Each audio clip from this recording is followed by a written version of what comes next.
Bekliyoruz. İnşallah bu sene çıktı işte. Allah nasip etti. Bu sene gittik. Yolumuz açık gidiyoruz. Bizi kabul eder, güzelce döneriz. Sağ olun size de. Böyle bir Müslümanları unutmayın. tabii Gazze, Filistin her tarafına dua yapacağız zaten. Onu bilgilendirdik.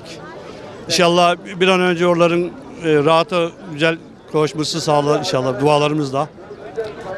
Mekke'de, Medine'de her yere dua edeceğiz. Heyecanlıyız. 12 seneden beri bekliyoruz. Çok mutluyuz. Ayrı bir sevinç, üzüntü bir arada mutluluktan.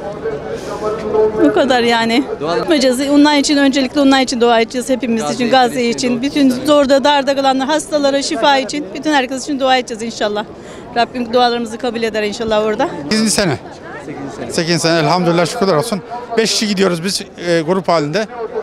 Birader hanıma, ben hanım, bir de ablam var inşallah. Allah hayırlısı git gelmeye nasip etsin inşallah. Allah size de nasip etsin. Ne demek? Bütün Müslümanlar. Hepsine Allah'ın izniyle dua edeceğiz. Doğru Türkistan'a dahil olmak üzere Gazze'ye inşallah, Hama, Şalep'e hepsine inşallah. 15. Allah bu sene nasip etti. Nasip. Yeniye kalsa belki gidemezdik.